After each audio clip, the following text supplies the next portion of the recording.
Welcome to the Enlightened Misfits podcast, a space for spiritual entrepreneurs who refuse to settle for anything less than their purpose. I am your host, Lauren Perlingi. After surviving a near-death experience and being declared gone for 3 minutes, I woke up with a mission to help women turn self-sabotage into self-compassion and fear into fuel. Here, we're going to dive into raw conversations, practical tools, and inspiring stories designed to help you break free from old patterns, claim your voice, and build a business that lights up your soul. If you've ever felt like you don't fit the mold, you're in the right place. This is where Misfits rise into their power. Welcome back to the Enlightened Misfits podcast, the space where visionary leaders, entrepreneurs, and change makers know who their work is sacred and meant to be sustainable. So today's conversation is one, especially some of these listeners that have brought to my attention that you want to hear more about, which is the money, nervous system, safety, and self-worth. And this is the place where many brilliant women quietly struggle. So I'm joined by Linda Hunt, and Linda is a pioneer in the remote accounting services with decades of corporate and operational experiences. And what makes her work so powerful is how deeply she understands that money just isn't math. It's structure, self-trust, and all the things that we don't really think about. So rather than me tell her story, I want to invite Linda to share in her own words. Linda, I love to hear kind of take us aback the moment that you realize that traditional way women were bringing money into their business or pricing wasn't working. Where, from what you've learned through working with your own clients, was this being taught? And, what is something that has changed? So thank you so much, Lauren, for having me on your show. Of course. Love it, by the way. Listened to several episodes and absolutely love it. Love your energy too. Thank you. So let's see here. So when I started my business decades ago, I was in a trained accountant, right? And accounting is a very male dominated at the time. Not a lot of women. There were women in there, but there weren't a lot of women in leadership. So I had left corporate, and here I am starting my bookkeeping business and my accounting services business. And I recognized there were no female mentors. I recognized that I was trying to fit into this male model, and a lot of my clients that I was attracting were women. This was I want to say the onset of a lot of women. Corporate wasn't working for them. Like corporate back then was not as accommodating if you had children, and especially in the accounting field. So a lot of my friends and colleagues who are finance colleagues and accounting, we were all leaving corporate and we were starting our own businesses. And I started to recognize that no one's teaching us how to do this. And I'm struggling. I'm trying to fit into this male dominated world, of business. And I'm trying to operate from that male energy. And I can't pay my bills. I used to be able to pay my bills when I worked in corporate, but I was burnt out and I wasn't valued, not that I wasn't valued. It's just corporate wasn't for me. Right. So that's kind of I kind of noticed all of that, but how I got into my own business is I was traveling 95% of the time for my corporate job, got to know my limo driver really, really well. And he and his partner were struggling. I believe it was his cousin or his brother. They were struggling. They were kind of pointing fingers at each other. This one's taking money, that one's taking money. And it really wasn't any of that. It was their systems weren't talking. So one of the first things I did was help them re-engineer their structure, their container, how they were delivering their service. I helped them with their pricing, and I held myself out as a bookkeeper. So that's a whole other, we can go into that segue if you want, but I was really what the value I was delivering and how I saw myself were completely misaligned. And that resulted in all of my pricing struggles. And then talk about burnout. I think we were talking about that before we got on the recording here. We were talking about just women need downtime.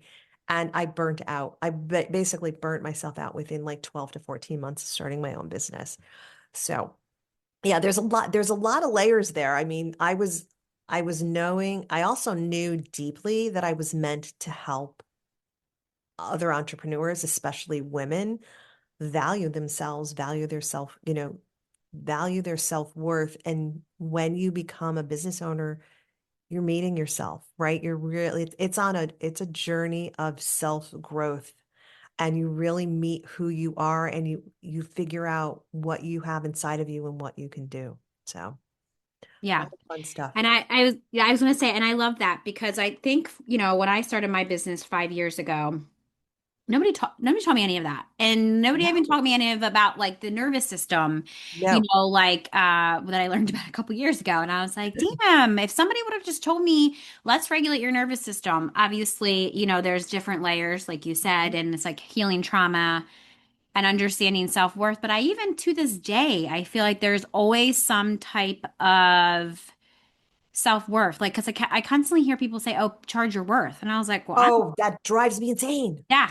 Drives me insane. Yeah. I'm like, charge my worth. Well, nobody can afford $8 million like a session, like, I mean, No, I'm no, being I very totally get dramatic, but that. No, Lauren, yeah, you're so right, yeah, because our worth is immeasurable. It has yeah, nothing to do with our service. Our service, right, we provide a result, we provide a transformation, we provide whatever it is. If no one leaves this podcast knowing anything else today, your worth is separate from the service you deliver. yes, What you are delivering is a transformation and a result, and that is what people are paying for. They are not buying your hours, and they are not buying you, and your right, pricing has nothing to do with that. yes. And thank you for saying that because I was going to say, can you speak a little bit more about that? Because I think in the 2020 shutdown and all of that Yes. chaos, it was told to us in some type. I remember this. Oh, charge this, charge that. And it's like, I can't even hold that in my nervous system. Oh my Like, God. Thank you for saying that. yeah. Can Yes. you kind of speak a little bit about like, Yes. like how it shows up? Like, what is the Right. language that your nervous Sure. system, like, and especially like embodying leadership? You also can't be a leader if you can't embody some type Oh of my gosh. capacity. Yes, you Yeah. are so on the money with all of this. Yeah. So I'm going to go back to my story. So back then, right, I knew nothing about pricing. I was charging by the hour, because that's the other Right. thing. When we leave corporate, right, when you go get a job, everyone is kind of like, you go into the workforce and you start out, we're unskilled, right? When we're, however old we are when we start a Yeah. job, and you're getting paid an hourly rate for doing something. And you're also learning and moving along. And Right. as you go into corporate, whatever, you might become salaried, but we all have in our mindset that, oh, I charge this because I work X number of hours. And when you become a business owner, that you're no longer trading dollars for hours, right? Like there Yeah. is for service providers, and I do want to clarify this. There is for service providers a time component, but there's also the value, the skill, and everything that you're bringing. So at the very beginning, here I am charging by the hour, and my voice used to shake when I said my hourly rate. And my hourly rate was like $25 an hour, right? It was so below. I had an MBA. I had probably a decade of experience at this point when I started my own Yeah. business. And here I am holding myself out as a bookkeeper. And I love the accounting profession. I still offer it. And I value bookkeepers. So if anyone's a bookkeeper and you're listening to this, but what I was really providing was so much more. I was architecting the operations of this small business. Yeah. So, how does it show up? Let's talk about how it shows up in your body, because you are so right. If you can't hold it, you can't receive it. Okay? So, there's a couple of components here that we're going to talk about. One, we're going to talk about how it shows up in the body, and then the second thing I want to talk about is how you get clarity around it, right? It's about how you hold your service and how you deliver your services. So the first thing is it is, first of all, we have to drop into our body, right? So for anyone listening right now, if you have a package, right, that you offer, or you are trading dollars for hours, there's nothing wrong with that. It may be the way you're working. What I want you to do is close your eyes if you can, drop into your body, put your hand over your heart, and just say your rate out loud. And what does your body tell? What is your body telling you? Where are you feeling it? Are you feeling a flutter? Are you feeling tension behind your ribs? Is your jaw tight? Right? All of these are signals. And money makes us feel uncomfortable. Money is an emotionally charged subject. We all have our money story that we bring forth. And where you're feeling it in your body is an indication that we just need to do a little work around being able to hold and receive this. That's all it is. And it's not, it's, I want to call it money mindset, yes, but if you only do mindset alone and you don't work on your nervous system, those affirmations aren't going to work, right? Yeah. They're not going to work. Yeah. So the first place is to create awareness. That's the very, very first step. You've got to create awareness, because once you know it, once you feel it, you can't unknow it. So Right. that's number one. Yeah. We can Yeah. go more there, or I can talk a little bit about clarity, right? Because clarity is the other part of leadership here with service provide, especially with service providers. You have to be able to explain with clarity, with conviction, with, you provide an awesome service, right? You do. You're excited about it. Yeah. I was talking with this wonderful event planner the other day, and she was sharing with me that when she first started out, she had her presentation up there and she would talk to all the wonderful things that they were going to be doing at this event. And she had the fee up there, but she never said the fee. She would skip over it and go to all the discounts and all the Ah. bonuses and all the other stuff. And she said, I just couldn't bring myself to do it. Mhm. And she's this amazing, powerful, powerhouse woman, right? Amazing. And and then when the client, she was kind of just hoping and praying inside her body that the client would say yes. And sometimes they did, and sometimes they didn't. And what we're not taught is how to deal with when the client asks a question and they push back, right? Not that they're Right. pushing back, they're Yeah. just, when a client asks a question about your fee, that means there's not enough clarity. They don't understand the Yeah. transformation that they're getting or the Yeah. result. So, Right. so it's not a no, it's data. So if we can start to look at it as data as opposed to a reflection of who we are, then we can begin to help our body regulate. But one of the things I teach all the time is, no matter what I'm teaching around pricing, is how it shows up in your body and what we can do to make our body, it's strengthening a muscle.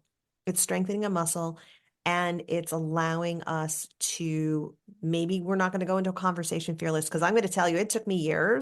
years Yeah. before I Me included. mastered before I mastered Me too. pricing. Yeah. And the thing is, if you have a container though, if you have a process that you can rely on, and Right. words and scripts that you can kind of make your own, you're strengthening that muscle every single time.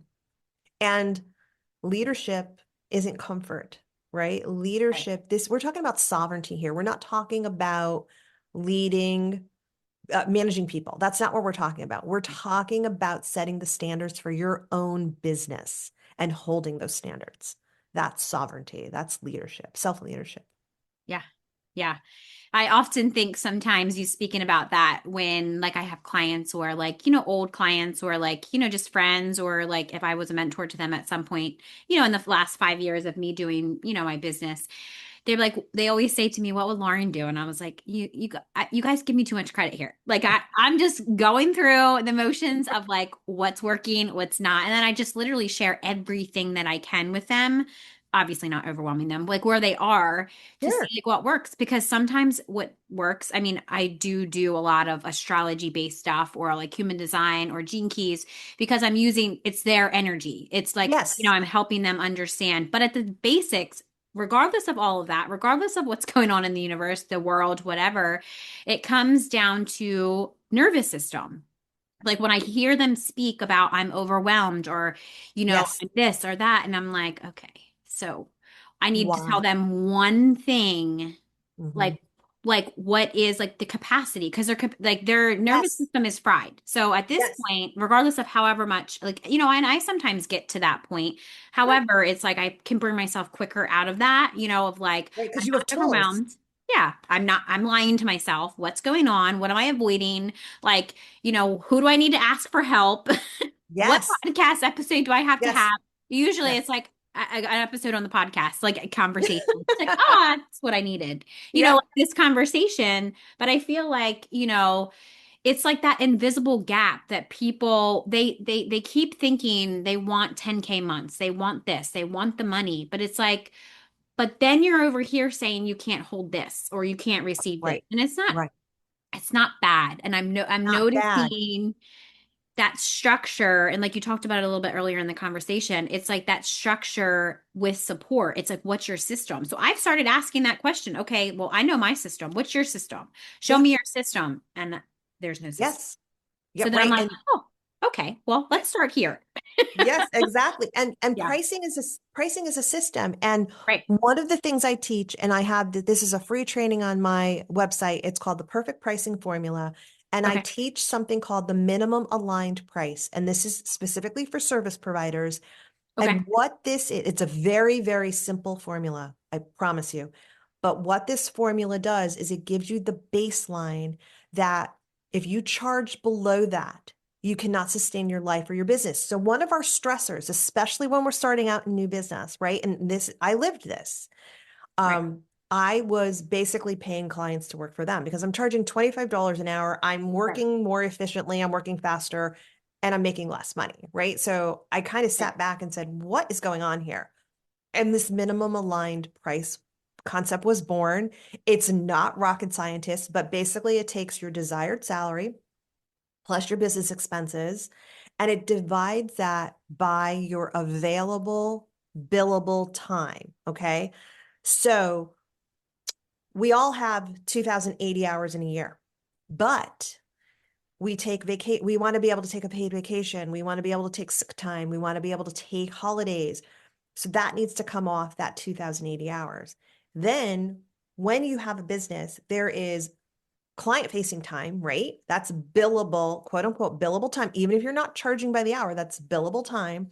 And then there's non billable time where you're doing strategy, where you're doing admin, where you're doing your own accounting, whatever it is, right? Like working on your business. You take your desired salary plus your business expenses, right? And this is where you get real with it. It's like, and then you divide that by your billable time, client facing time, and that is your floor. If you're charging below that, your nervous system cannot be calm because you have not created safety. Your business cannot hold you. You are Right. holding your business. So that's the first thing that someone has to do with their pricing. They have to understand that. Once you understand that and you then raise your rates, right, to be the floor, right? Because some people, that's all they can go to, right? That's the first thing that they can do is just Right. raise it up to the floor. But then you start to have that space that allows for you to think about, okay, this is how I can deliver my services better, differently, more in depth, whatever that is. But you have to calm the nervous system first. And for me, the biggest thing was safety, right? I feel safe when I have recurring revenue come in. It's it's Right. it's true to this day for me. That may not be true for everyone, and that's fine. But yeah, honestly, that minimum and the thing about the minimum aligned price, the map, is it's based on capacity. So if you Love that. know, I don't know, let's just say, for example, I had a client, they had to have some surgery, or if somebody in the Mhm. family had to have surgery and they needed to cut back their hours, they just changed. They knew it was being planned. They changed their map, which then allowed, they recalculated their map, which then allowed them to figure out a different price. And they were able to increase packages pricing beforehand to kind of stockpile some cash. And then they did it a little bit after when they came back, and their nervous system didn't miss a beat because it was based on capacity, true capacity without hustle and burnout. Yeah. And I love that. I can't, I'm gonna make sure, this link that she's talking about will be in the description box or the show notes. And I'm doing it myself. Let me get off this Thank recording you. because I'm like, Yep. I am excited. Like I've worked a lot on my money story and stuff, but I'm Yes. excited. It's like maybe I just raise my prices and maybe I need Did to raise, you? yeah. One of my mentors had said, learn, you need to raise your prices. And I'm like, she goes, well, that face was the reason why you need to raise your prices. And I'm like, no, I know. It's just I'm trying to help my nervous system catch up with, Yeah. raising my prices from the lessons I learned in 2025 that I'm not willing to learn in 2026, that kind of Okay. thing. Okay. So yeah, that pricing myth is like from that perspective of like, Yeah. why some people charge this, why people are landing this. And it's like, for me, what I've noticed is it's frequency, and it's always been frequency for me. Okay. And, again, the nervous system responds to frequency is It what I've, does. what I've learned. So if, my Absolutely. frequency is at burnout, resentment, self-doubt, well, why wouldn't I attract lessons like that? Of Or, course. Of why would course. I feel like I can't up my prices? Or, upping my prices just gives me more research to outsource. And, Yes. I had this Add belief. more value. Add more value. Allow Yep. you to be more in your brilliance. Yes. Yeah. And one thing that I really like, but then I want you to kind of talk a little bit about like money conversations too. But what I've noticed is, and you've kind of said this too earlier in the conversation, that your business should be working for you and you not working for your business. And I have to say, the people I've been talking to and have talked to for the last couple years, Hmm. and me too, I'm including myself in this too, because I constantly dumped my personal income, personal money that I've always had some type of, recurring revenue, which I'm like you, I like that too. It makes me feel good. I'm like, where'd this money come from? Oh, okay. Like, where's this Yeah. coming from? I'm like, oh, this is nice. Thank you. I appreciate it. Yeah. $10, that's fine. 100, that's fine. Maybe a couple Yeah. thousand, that would be great too. We welcome it all. Yeah, like I'm open to it all. And I'm realizing, oh my God, like what I've noticed the last couple years is my business, and my business is going to work for me now and me not work for my Yes. business. And it's like Yes. to get out of that hamster wheel is ungodly hard when you are It literally is. have to look yourself in the mirror. Yep. So I'd say, like, what are you doing? Are you Yeah. So there, investing in more information? yeah. Can So you kind there's of a talk a little bit about that? sure. I mean, there's a couple of components to that, right? Right. The Mhm. first thing is you have to be able, you have to generate enough revenue, right, to sustain your business in your life. Mhm. And so especially when you're starting out, so you have to know what that is. You have to know what that is, and that your map should have a little cushion in there so that you can grow, right? Put money aside for tax. Like when you see the map, it's like putting money aside for taxes, putting money aside for savings, 401k savings, whatever it is, you put it in there, right? And then I'm not going to lie to you. Like a lot of people, like when they calculate their map, like, oh my goodness, I am charging way under this. How do I do that? So the next thing is we have to get them comfortable with holding that new rate. So raising their rates, right? So, Right. that's our next step. We work on raising their rates, and we work on a container for that. And the container for that is how to do it, right? How to know when to do it. Like honestly, raising your rates, is this a normal business practice? Right. It's like we feel like, oh my gosh, but the story behind that is really, who do I think I'm being? Okay. So, because Right. again, our money story is so woven in here. But having said that, you have the container, but then the container also needs to include scripts, right? Words that you can use, that you can practice, that you can just go to one client and say, and if it's an existing client, I do it by email. But it's like, here's what's changed. I our business has evolved over the past year, we're whatever it is. It's like, but you talk about the process. You don't talk about I'm raising my rates because it's the annual rate increase. No, it's like, Right. you just go in Yeah. there and say that, we value the integrity of the services of the transformation that we're delivering. And to that end, we will be having a price increase effective and then give them a date. And typically you want to do that within 30 to 45 days, sometimes 60 days, right? In advance. You Mhm. just want to give people a heads up. And then you say in the email, I'm happy to have a conversation if you'd like. Yeah. But you're doing that without apology. You're doing that with neutrality. Yes, some people are going to call you and they're going to say, "Oh my goodness, okay, what's going on? Maybe they can't afford it, right? Maybe they can't afford that recurring revenue."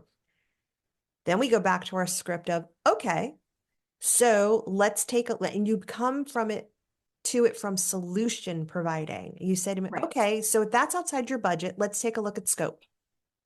Let's take a look at scope and decide what we can do. And then you're looking at it, you're not backing down, you're holding your standard. Right. And what I'm going to tell you is that none of this is going to feel comfortable, especially the first Right. time you're doing it. It's not Right. going to feel comfortable. Don't expect it to. But if I can leave you with two tips today, one is have a script, right? Script out all of the scenarios that could happen. Like they're going to, like you do a price increase, they're going to say yes. Yay, no problem. Right. The easy You do, ones, right? you do a price increase with new clients, they have no reference point. Yay, great. You do a price increase and they say no, or they say, I can't afford it, or whatever. That's when you go to solutions. It's not your job to make them comfortable. It's not your job Right. to give them a discount. It is your job to look at this and know one of two things. One, if we can adjust the scope and continue to work together, wonderful. If not, I'll refer you to somebody else. Right. But two, it's also, oh my gosh, I lost the other point. The first point was you can refer them to someone else. Oh, every client's not meant to work for you. Every client. So you may have outgrown that client relationship, and that can be scary. That can be scary. So I'll share a quick story. When I realized that I was paying my clients to work for them, and I calculated my very first map, I started giving price increases, and I noticed that more clients were falling off than staying. And I started to panic. And in my mind, I'm looping, right? My money story is looping, and I journal a lot, I write a lot, and Yeah. I was realizing working on my money story that these were clients I was no longer aligned with. They were Right. at a different part in their journey, and so was and I was growing and evolving, and that was okay. And the minute I am not going to say to you I was comfortable with this, but the minute I created awareness around this and I didn't try to keep them and go back in my rate, I held my standards. The universe would, however you want to refilter it, new clients started coming in Right. because you attract the energy of where you are, right? Yeah. So if I had decided to shrink, right, keep myself small and reduce my rate back, that I would have still attracted those kind of clients. Yeah. Yeah. Yeah. Yeah, that's exactly what happened when I upped my price. There was a lot of people that fell off, and I was like, "Oh, well, I love them, but I guess, they're going to go that way," which, I still love them. Like I Of still love all my course. clients and I'll always help them however, but it's like, specifically when it comes to boundaries too. Like it was boundaries. It was boundaries It's with myself. I boundaries. had terrible boundaries with my bit, like awful, all god awful boundaries with myself and my business in my Mhm. relationships. It was everywhere. And I was like, holy, Yes, it's Lauren, you yeah, just hit on it. If it yeah, shows up in one place, it shows up in every place. everywhere. It was Yes, everywhere. yes. And I was like, well, okay, thank you for this awareness. So now where do I start? And it was like, it Exactly. kept showing up and it still Yeah. shows up of like, did you like the universe? Did you learn this lesson yet? Here's this and have this Yes. conversation. And it's like, this is what it is. And now, like you said earlier in the conversation, you know, being able to speak, give this solution, because I know a lot of us are taught, give all the how, the why, the what, whatever, and like don't talk about like the solution. And it's like people buy solutions. Like when I go on to That TikTok, solution. Instagram, whatever, I don't give a shit what people. Now, sometimes I want to hear somebody's story to why this Sure. product works, but I'm looking at solutions. Like this is my problem. I don't need to tell you my problem, but I'm looking for the solution and it's more times than not it's always how I buy. It's how all of us buy. Like Yes. it's I know my problem in my mind. And I'm like, if it's like my Mhm. daughter not sleeping through the night and it's like I'm looking for something to help her, like with her Yeah. nervous system or whatever. And it's like I go on and I find a product. I'm like, perfect. This will work. And it works. And it's just like, and then I want to know other people's story because Yeah. you also want to look to make sure that you're not just buying a whole bunch of Of fluffy, like, course. shiny stuff. Yeah, exactly. No, I love Right. it. Yeah, it Yeah. does. That's why I said, I think early at the top of the conversation, when you become an entrepreneur, you meet yourself, right? And we Yes. can kind of like when you have a job and you're working for someone else and you're getting a regular paycheck, we can kind of avoid some of that stuff, right? And you're also hiding in a bigger structure. Right. So for me, I had this huge corporate structure supporting me, and then I leave, and then oh, I now have to market. Oh, I now have to do this. Oh, Right. and it can become overwhelming. Yeah. And the thing is, yes, when we create an awareness around something, let's just say, whatever it is, because you were just talking about it beautifully a few minutes ago, it can feel overwhelming because it's showing up in all areas of your life. You don't have to fix everything. The only Right. thing you have to do is make the decision, I'm not tolerating this anymore. And Right. then what will happen is the very next step will reveal itself. And the very next step will reveal itself after that. It's Right. just about what we tolerate and what we will no longer tolerate. And business, I mean, to me, process is boundaries. That's what process is, or I call it structure or container. You'll hear me use all those terms interchangeably. It Yeah. is boundaries. It is Yeah. boundaries. Yeah. Standards. And I said Standard. that at the top of the call. Yeah. Yeah. Pricing It's is, really important. And I think that that if I would have learned, like coming from somebody that, was in victim mentality, had to work through trauma, all the things, like do all the things, I Mhm. didn't even know what boundaries were. So Right? moving through my business, I had to learn boundaries. And it's like, again, that's like one thing that when I talk to, like, if somebody, like an aspiring to be entrepreneur, I specifically say, do you know what boundaries are? And if they Yeah. tell me no, that is like the foundation of your Yes. business. I mean, what I've seen from what I've Yes. learned, like that is important. And I have to make sure that my boundaries are Yes. this is what I'm doing. This is what you should expect from me. What I expect from And you. this is It's like, exactly, and this is your part. yeah. Exactly. And I'm Yes. like, I never used to do that before, but it's like I watched other mentors do that. And I'm like, or I watched other people, I'm like, God, they're kind of mean. And I'm like, no, they have boundaries. We have Like, they're boundaries. not people pleasing. The people pleaser strategy. I had to go through that too. Right. Right? Well, Yeah. before we wrap up, can you Yes. kind of talk about your upcoming book? I want to know a little bit about Oh, yeah. Yeah. the money conversation and what it focuses on, and what do you hope that readers like feel differently from Yeah. this book from, the time that they started to when they finish it. Well, thank you for asking me. The Money Conversation, it's coming out in March of this year, 2026, and it is speak the truth, set the standard, get paid without apology. So it is basically the culmination of everything I learned in my pricing journey. It is, and really what the book does is it gives you the container, the process. This is what you do, right? How do you raise your rates? How to renegotiate?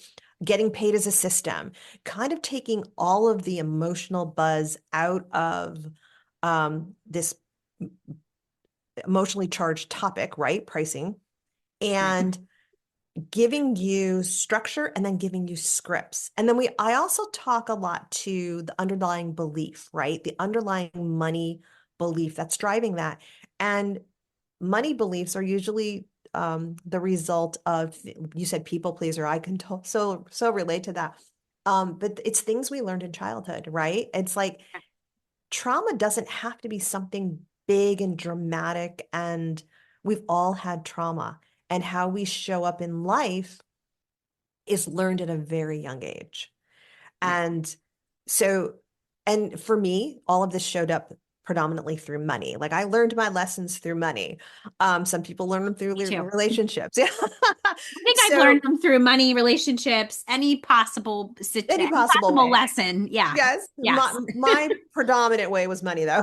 Yeah. And but this book, what I hope someone does is they read this book and they can walk away with real actionable steps that help them on their money journey, help them be able to raise their rates without all the pain that I went through. So I know that sounds a little wonky, but it's true. I hope no one ever has to go through the the spin, I mean, the spin and the spiral I did on learning how to, you know, price myself and value the other thing. I think the underlying thread in this, and this is just coming to me, is that I really learned to value the worth of the transformation my services provided. And once I got that, my business grew and scaled. Yeah, So, I love that. And that's the piece that you just said, is that people are trying to sell, but you can't sell that. It's exactly. all the inner work, and I All the love inner that. work. I can't wait. This episode, hopefully this episode while you're listening to this, her book is already out because we're recording this early. So make sure, if it's not, make sure you save this episode and you go follow her from all her links in the below. Her link will also be below once the book is out. And if you're watching this over on YouTube, it will be below in the description box. And I also want to thank you, Linda, so much for bringing so much clarity to just in this small conversation that we had, for my own, like, that makes sense. I'm always having aha moments of like, oh, Love okay, it. this makes sense. Yeah. So thank you for that, because it can feel so overwhelming. And I Yeah. know that money is not just money. It's all about safety, leadership, and self-trust. So Yes. thank you so much for all of your wisdom. I truly appreciate it. Thank you. And I so enjoyed our conversation. Thank you for having me. Of course. And before I'm just going to gently remind everyone, if you are not subscribed to the YouTube, make sure you go subscribe to the YouTube. And if wherever you're listening to this on audio, make sure you're also subscribed. It truly helps me bring on amazing guests just like Linda to the show to bring more value. And I also invite you into a deeper space of integration, the Enlightened Misfits Sisterhood, where we continue these conversations in real time. Blended nervous system awareness, business structure, human design, and soul aligned leadership. Those links to check out that is also below in the show notes. Until next time, make sure you stay grounded and keep leading without apology. I hope you have an amazing rest of your week, and I will see you next week. If today's episode spoke to you and you're ready to rise with support, I'd love to invite you in to the Enlightened Misfits Sisterhood, a sacred community for spiritual entrepreneurs to heal, grow, and lead with purpose. You can join us by using the link below in the show notes or connecting with me over on Facebook or Instagram at The Mermaid Light. If you loved today's episode, subscribe, share, and leave a review. This helps support us reach more women who are ready to rise. Remember, your journey isn't about fitting in. It's about embracing the truth of who you are. Until next time, stay inspired, stay aligned, and keep creating your extraordinary path. This is Lauren, and you've been listening to the Enlightened Misfits podcast.